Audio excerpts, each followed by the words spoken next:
Hace un año era inconcebible pensar lo que estamos viviendo hoy. Por eso es importantísimo para mí presentarles esta información de hoy, de último minuto, donde vemos a la gran industria cripto sentada dentro de la Casa Blanca al lado del presidente de los Estados Unidos, al lado del presidente encargado de la SEC, al lado de miembros del gobierno, del Congreso, el secretario de Estado, el secretario de Comercio, el secretario de Tesoro. Está también gente súper clave dentro de la industria, como es una persona clave que es David Sachs, que es el zar de las criptomonedas.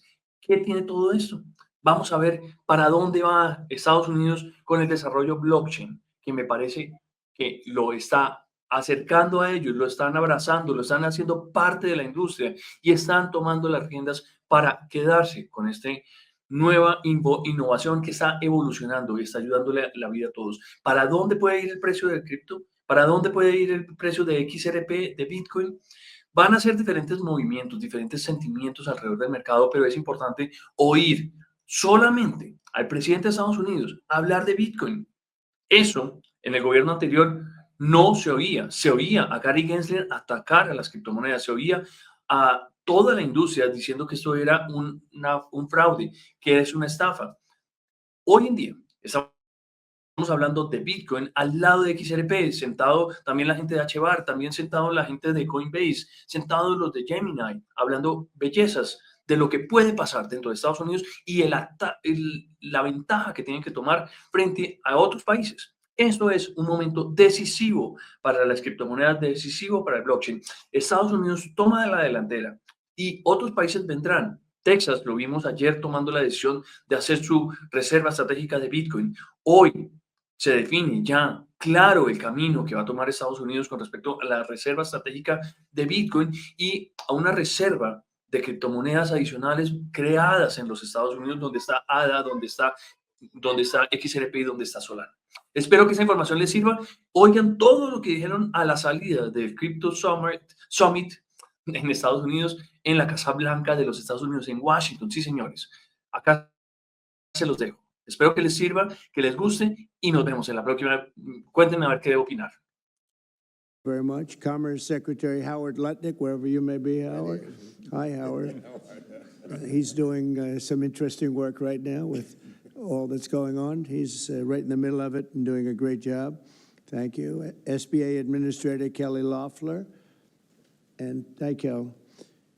SEC Commissioner Hester Pierce. Thank you, Hester. Acting CFTC Chairman Caroline Pham. House Majority Whip Tom Emmer. Hello, hello, Tom. Representative Brian Stile. Thank you. Brian, thank you very much. Digital Assets Council Director Bo Hines. Good, Bo. Great job. And many other distinguished guests. We have a lot of very distinguished people around the table. Some of them will be speaking. I want to thank Marco Rubio also, who's right over there.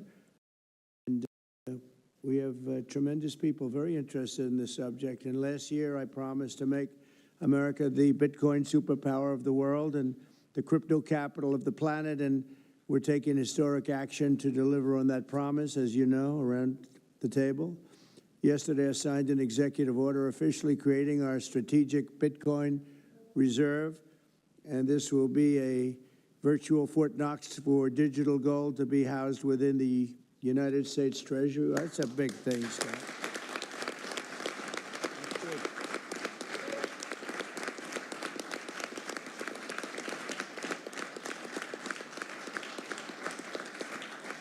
The federal government is already among the largest holders of Bitcoin, as you know. One of the largest holders in the world, with as many as 200,000 Bitcoin obtained via civil law and various other forms of law, and including enforcement actions. These existing holdings will form the foundation of the new reserve. Unfortunately, in recent years, the U.S. government has foolishly sold tens of thousands of additional Bitcoin that were worth billions and billions of dollars had they not sold them, but they did sell them, mostly during the Biden administration. Not a good thing to have done. From this day on, America will follow the rule that every Bitcoin knows very well, never sell your Bitcoin. That's a little phrase that they have. I don't know if that's right or not. Who the hell knows, right?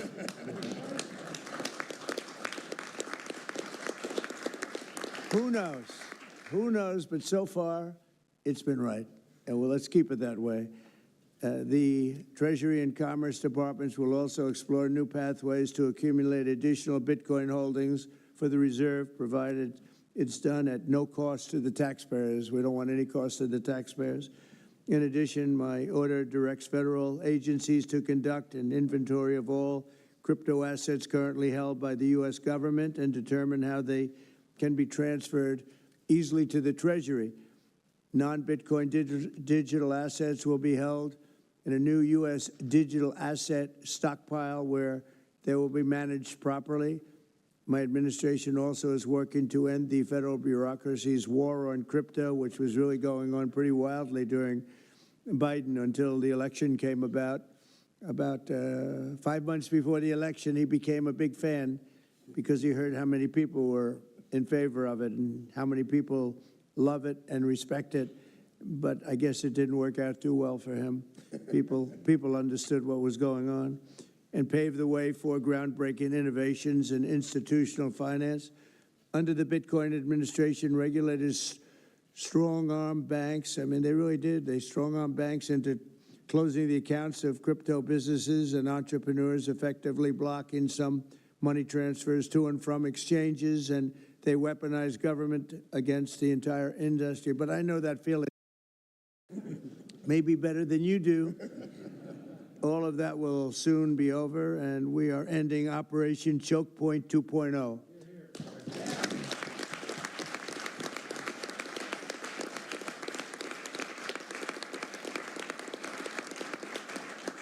Now, some people really suffered. It was ridiculous what they were doing, but in the end, they came around, but they came around for the wrong reasons. They came around only because they wanted votes, and they saw that tens of millions of people were against them because of what they were doing.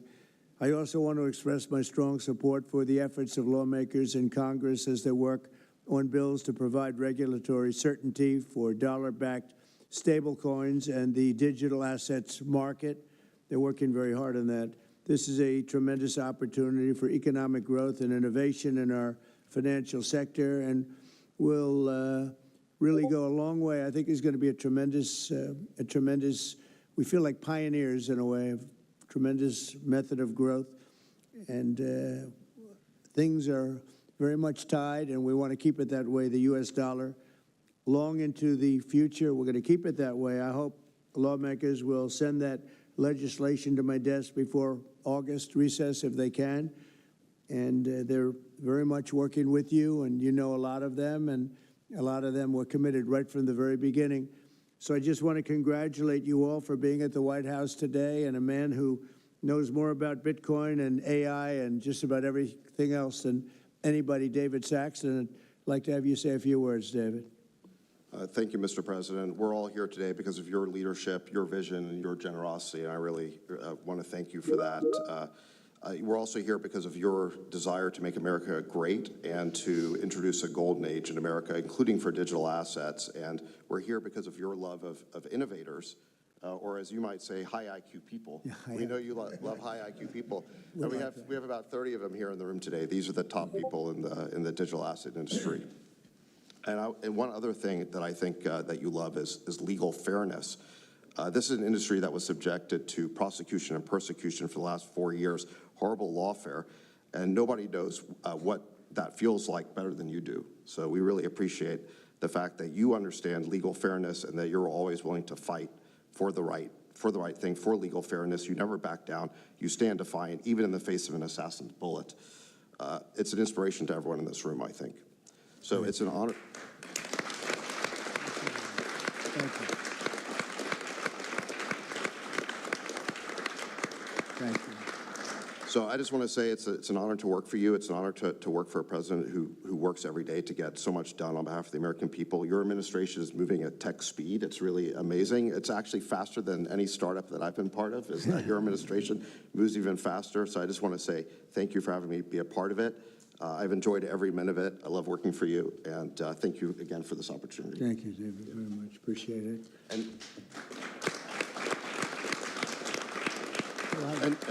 And now I just want to pass the ball to Secretary Besson. Scott? Good. David, so today, when President Trump has signed the executive order to establish the strategic Bitcoin reserve and stockpile, we're going to position the United States as a leader among nations in the digital asset strategy. It's important for the United States to recognize this fact and get ahead of the other nations in the digital age. We applaud the President's direction to use the digital assets already in possession of the nation, and we are going to establish this Bitcoin reserve. We will use this authority to augment the asset side of the United States balance sheet. As I've said many times, President Trump is creating assets for the American people, while most past presidents have created debt, and a large part of this asset program can be in digital assets. We are going to end the regulatory weaponization against digital assets. The Biden administration's actions did nothing other than punish innovators, and that all of you have made it here today is really a testament to your fortitude. Much of Treasury's responsibility in this order relates to the tax code and determinations around risk weightings, and I'm here to assure you that we are going to work with the Controller of the Currency, the IRS, and we're going to rescind and amend all applicable previous guidance. And we are going to put a lot of thought into the stablecoin regime, and as President Trump has directed, we are going to keep the U.S. the dominant reserve currency in the world, and we will use stablecoins to do that. Thank you.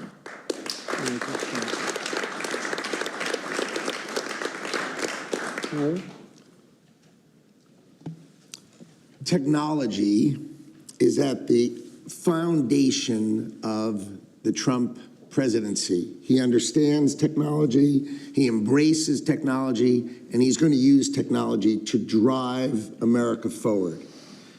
The blockchain and Bitcoin technology are a key part of that thinking, and embracing that, and here today shows how much a leader the Trump administration and our president is. He understands it, he embraces it. As you said, you're a pioneer in this place, and this is where we're going.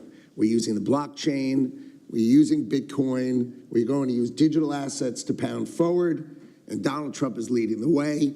Can't be more proud of you today. Thank you very much. Thank you, Howard.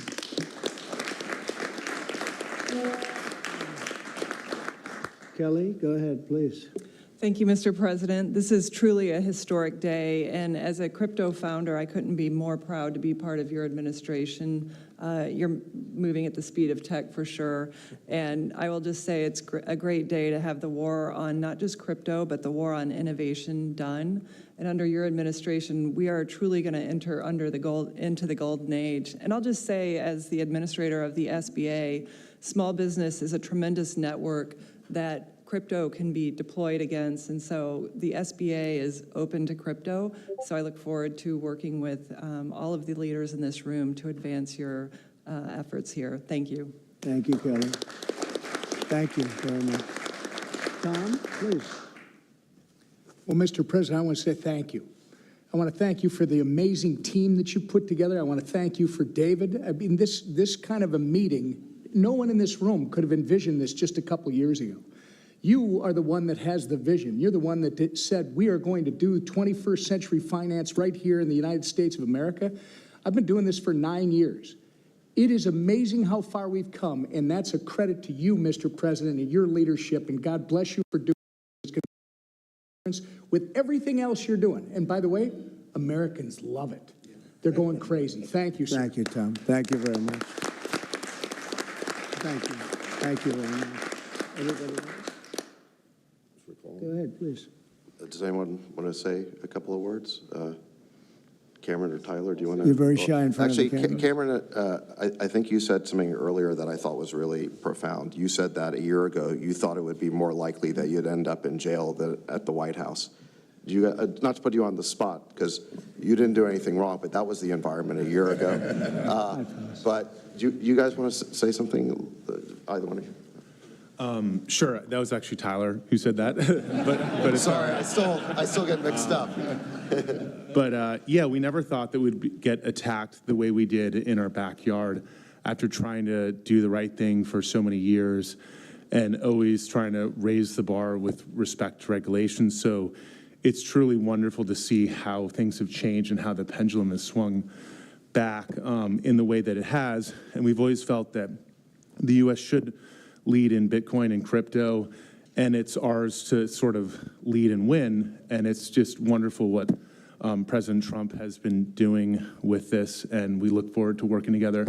And thanks for inviting us, David, and setting this up. Thank you. Thank you both. Please. I was just going to say, thank you, Mr. President. Cameron takes credit for a lot of my things I say, so it's not the first time. But the U.S. won the internet, and the U.S. should win crypto. So thank you for your leadership on this. Thank you both very much. High IQ individuals around this table. That's what I always say. We need high IQ. So thank you very much. Would anybody like to say anything? Please. Okay, we'll come. I just want to express my deep gratitude for the seriousness with which you're approaching our industry and how you're actually helping guide it in the right direction. I've worked with many central banks in other countries, and when I was working there, I was wondering why I, as an American citizen, can't help the United States financial system reach this higher level that the world is on course towards generally. Right. And so I'm very grateful that finally there's been a new level of kind of common sense and adoption of these ideas. Me and the other people in this room do believe that the crypto, blockchain, Web3 infrastructure is the next iteration of the financial system. And I think that the U.S. should have its leadership position continue in that new financial system. And I'm very, very happy to see people like David Sachs, Secretary Bessent, Secretary Lutnick taking this very seriously with their time, and very grateful to them too. So I'm just overjoyed to see this, and I think it is a big part of how the U.S. can continue its role in the global financial system. So thank you. Thank you very much. I thought it was very important that we stay in the front of this one. This is a big one. And as you know, China is pushing forward and very strongly as usual, but we're way in the lead as we are in AI and other things, and we want to stay there. So I thought this was very important, and we have some brilliant people sitting around this table, and it's an honor to have you involved, but we want to stay at the forefront of everything. And this is a very important day in your lives. I know you worked, some of you, very long before people really understood what was happening. And so I congratulate you, but this is a big day. Being in the White House is a big deal, and you have great support. Thank you all very much. Thank you very much. Thank you, please. Thank you very much.